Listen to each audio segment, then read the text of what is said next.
So I'm usually the one that is touting positive ways to make companies better. But today, I'm going to be a little bit of a Debbie Downer. But I'm doing it so that we can all be aware of what to avoid. And I'm talking about things that can ruin organizational culture. There's certainly a lot out there, but I'm just going to give you the top 3 that I've seen over the years, and then maybe just a few thoughts on how to address them.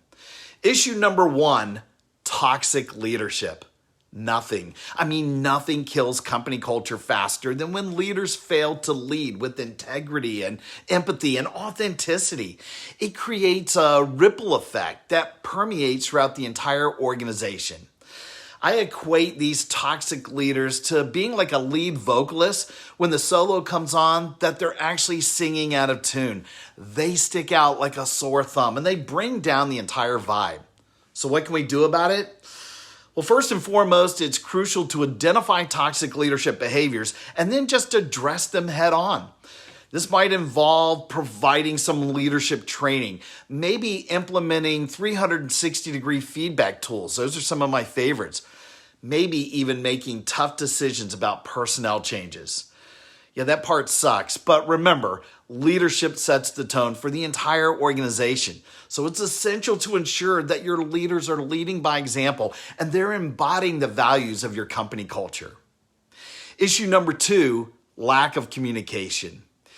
Communication breakdowns can also sound the death knell for company culture. When information is unfortunately siloed, rumors run rampant and feedback falls on deaf ears. It creates a breeding ground for distrust and disengagement. In a world where communication is key, failing to keep the lines of communication open can be a fatal mistake for any organization. So how do you avoid this pitfall? Well, the main approach is to prioritize communication at every level of the organization. Now, what this means is you've got to foster a culture of transparency where information flows freely back and forth and feedback is actively sought and it's valued.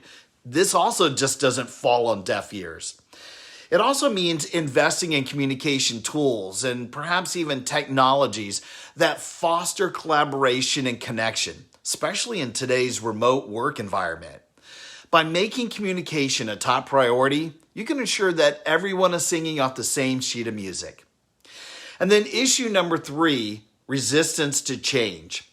Resistance to change comes up quite a bit. When you're talking about company culture and how it can be ruined, this is a part of that. In today's fast-paced world, I think adaptability is the name of the game. Companies that cling to outdated processes and technologies or even mindsets, they risk becoming one-hit wonders. They're initially great, but then they lack sustainable growth. So how do we break free from this cycle? The exact opposite of resistance. You've got to embrace change as an opportunity for growth and innovation. Encourage a culture of experimentation and risk-taking, where failure, believe it or not, is seen as a necessary step on the path to success. Provide support and resources for employees to learn new skills and adapt to new ways of working, and you're going to see the benefits from it. And above all, we all have to lead by example by demonstrating a willingness to embrace change ourselves. These are just a few of the issues that I've seen in the past, but hopefully you can be armed now with some awareness and a few solutions to help keep building a culture that rocks. Good luck.